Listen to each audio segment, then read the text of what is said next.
Hello everybody, Strategic Sage here, and we're going to do something a little different this time. This is going to be a review of the fairly recently released, couple weeks ago or so, Spire Rises expansion, first expansion for AI War 2.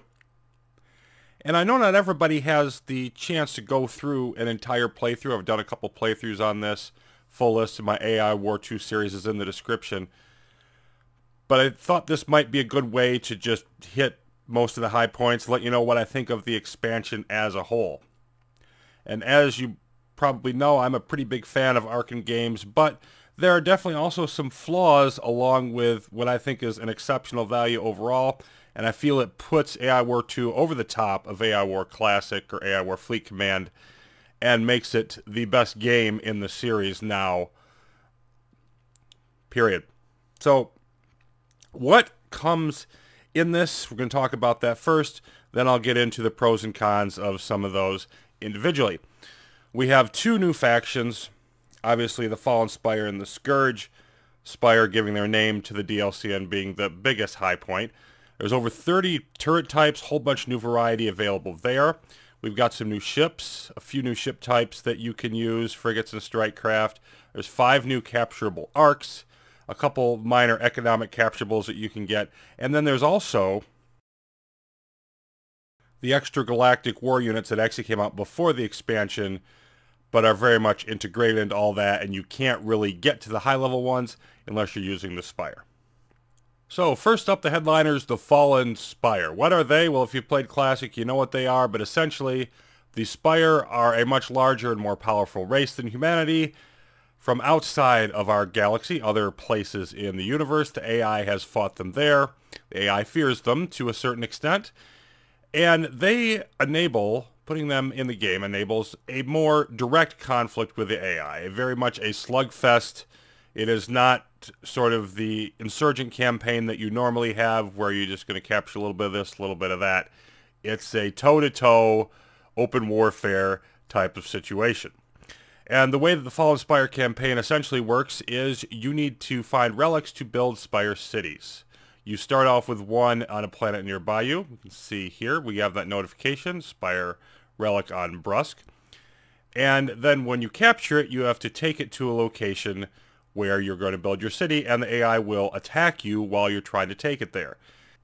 Particularly if you find the relic, say over here in hostile territory, then the AI response, it can be difficult to get it back to your territory and be able to defend it and get it in place before they blow it up. If that happens, you lose it, and you've got to wait for another one. So, you can see this icon, that's the Spire capital. You get a city in place, you get some structures like this. This is the main one. That's the capital. First city is the capital and always the most powerful. And you can see there we have city sockets used there at the bottom. So each city has a certain number of sockets. You have various structures that you can build, and we'll get back to those in just a bit. But the main idea is that as you build up more cities, you become more powerful with the various Spire things you have. You can also build Spire fleets that come with the cities, and you can build more ships if you put up the right structures. Then the AI will also send large exogalactic attacks at you. And so you're scaling up, the AI is scaling up at the same time. Now for every city you build, you also get debris. And it'll spawn 2 pieces of debris and then a third one. And if you are able to hack them before they are captured by the other factions, you can see the timers there and how long that'll take. Then you prevent them from getting it and you get science. If it's taken by a friendly faction, they'll be able to use it to upgrade their particular capabilities. For example, the Scourge in this case would get a better ship type that they can build and add to their constructions. The hostile Scourge getting it would be bad. The AI getting it is also bad. They'll be able to build a Spire cruiser with it. So you want to grab those as often as you can, and at the same time as that's happening, you're also going to be attacked. So there's multiple things going on. To get more relics, they will either spawn as hackable options, like this one, or they will spawn on relic trains, which, similar to Astro trains, they will move around the galaxy and try to get to the AI homeworld. If the AI homeworld gets them, they'll get a more powerful Spire ship, the battleship. But if you intercept them, then you'll get the relic they're carrying, and you'll have a chance to try to bring it back and build a city with it. and those will spawn periodically. Both types tend to spawn often deep in AI territory, and it can be very complicated and difficult trying to get them back safely, as mentioned. As you acquire more relics, building more Spire Cities with them, they will level up. This one's Mark 1, but it happens every other city you build, it levels up. So this would build up to Mark 2 if I got another one, because I only have 2 at the moment. I would need a third to boost that. That also boosts the ships associated with that. You do enough of that, and you can trigger an alternate victory condition with a very explosive confrontation, the likes of which you will not see in normal play prior to the expansion. Now here in the tooltip, we can see that there's a whole bunch of instructions in there. One of them talks about Mark 3, your cruiser becomes a battleship. Mark 6, your battleship becomes a dreadnought. So you get the fleet with each city, and it levels up as you go through. So you increase not just the buildings that you can build, but then also your Spire ships that you have for mobile purposes to go out and take care of whatever your military needs may happen to be. Here's an example from another game where I have unlocked all of the various Spire Cities buildings that you can have. You've got the neural nets, which allow you to build frigates and destroyers, more of the Spire military ships. You can have mining facilities to add more metal, or you can have shard reactors to have more energy. Shipyard to build those previously mentioned Spire ships. Spy cradles allow you to see out further than a standard logistics station would, vision on other planets. Transceiver triggers the endgame condition. You've got great shields and buttresses for defensive protection. Engineering centers to help you rebuild friendly ships and repair them quicker. And then fortresses are massive defensive structures, again, the likes of which you cannot build without the Spire. So everything's just sort of scaled up. And this is probably a good point to talk about what I like and don't like. I think the Spire ships are fantastic. Let's see if we can show some of those around here. Yeah, I've got some in this system. You can see we've got cruisers, we've got a battleship. I didn't get to the dreadnoughts yet. You have to be larger to do that, but there's the Mark 5 flagship, and these 128 strength. These are indeed quite powerful, and there are also smaller, like there's a, oh, that's a destroyer. I've got some frigates around too. There we go. So we've got some of those.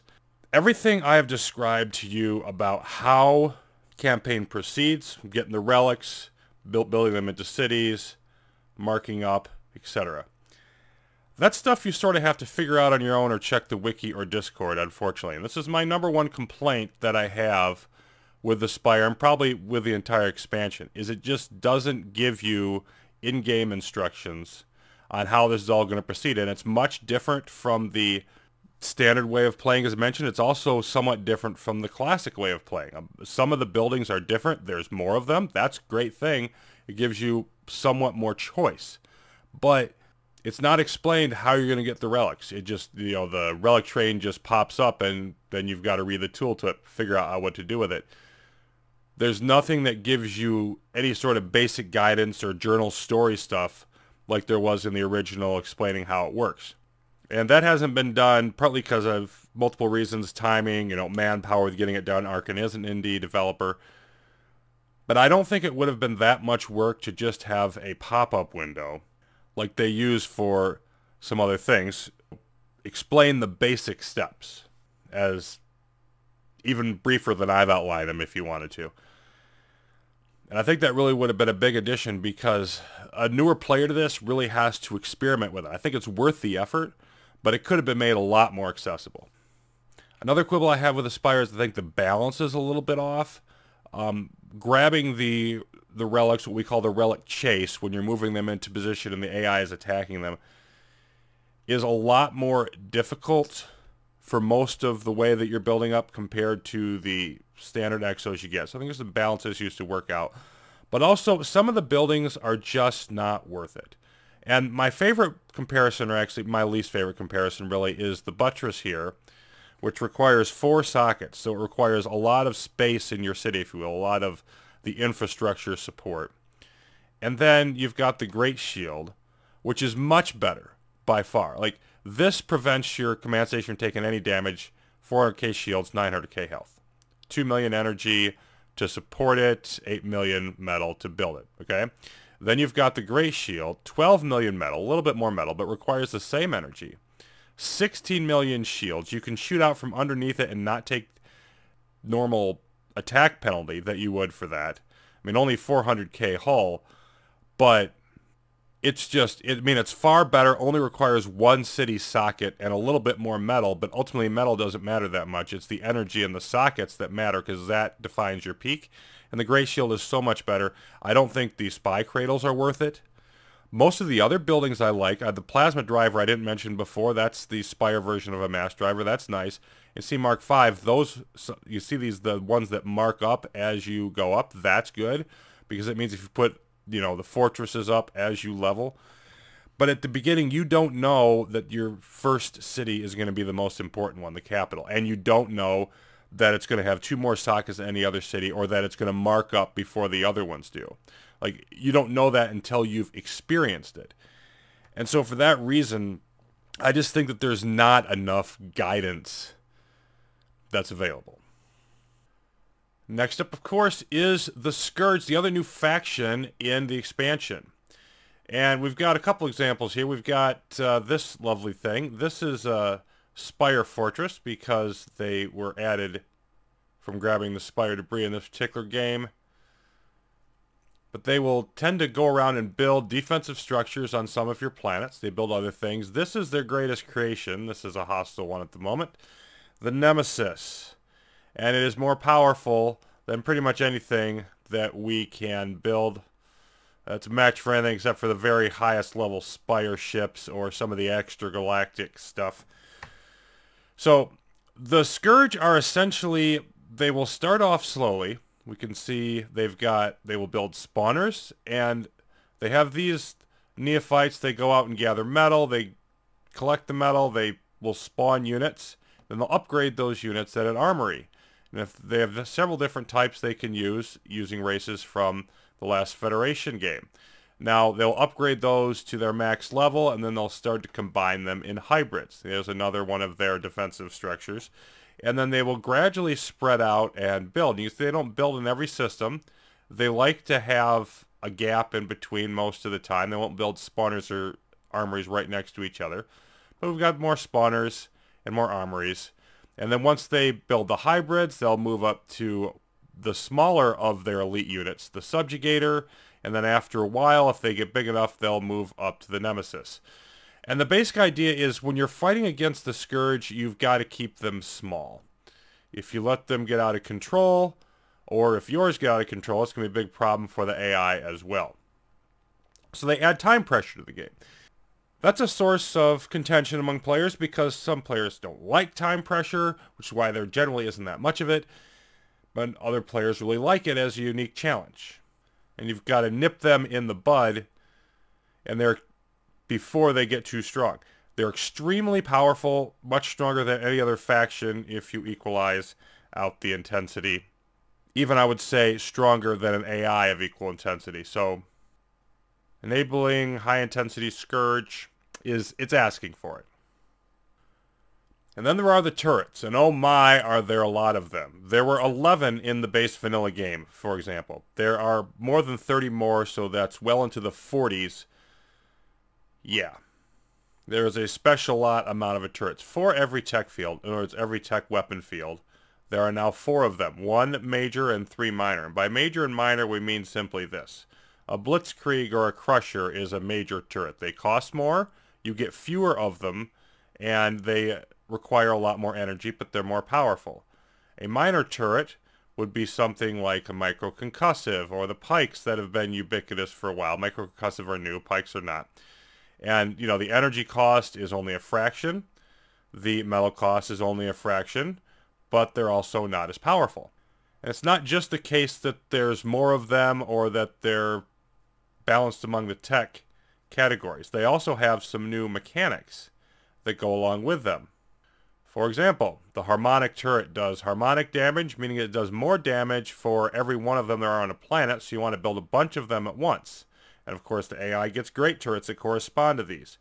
You've got the imploder turrets, which do damage based on how healthy the target is, so they're really good against big ships. You've got the makeshift turrets, and also the blitzkrieg turrets fall into a similar category. When they're destroyed, they release drones that go off and do something else. And you've got the acid turrets that work on damage amplification, meaning if they hit a target, everything else that hits it for the next several seconds does more damage. And stuff like that. So, and all of those mechanics can be used in further ships down the line that modders want to make or that the developers want to make. It's more than just adding a bunch of turrets.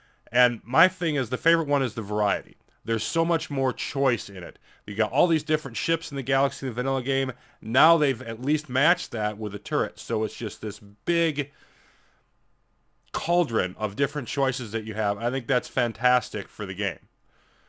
And when it comes to the turret part here, I have no negatives. Like the way they added the turrets, the way they implemented them, the balance. Good job. Round of applause. I've got nothing there. And I also have to say that about the Scourge.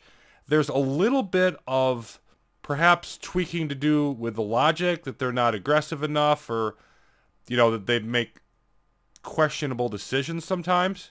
But the basic structure of the faction, what it does, having another really powerful faction out there, that's all great. Also mentioned there was a couple more capturables. Here's one of those. The abandoned asteroid mine. And so there's this and there's a lost energy reactor, and they're both pretty similar. They kind of work like the Zenith power generator and the Zenith matter generator, except they're not as powerful as those. Like this is a metal structure, 1 AI progress only lost, and produces 360 metal a second. That's not a lot. It's like another planet's worth of metal, if that. Then the lost energy reactor produces like 50,000 energy or something like that. It's not a huge amount. It's got a little lightning bolt as a symbol, but they're nice little add-ons. They're nothing to get excited about, but they're a decent feature to throw in there. And then there's the new arcs, and I actually got one of them in this game. Let me find the fleet. There it is, the Bell Prime. Eventually marked this thing up to level 5. And if we pop in here, there's what that thing looks like. And this is an ambush cloaked thing. So it's good for deep striking because it's got cloaking. Not very many, like there's only 1 or 2 of the other arcs that have cloaking.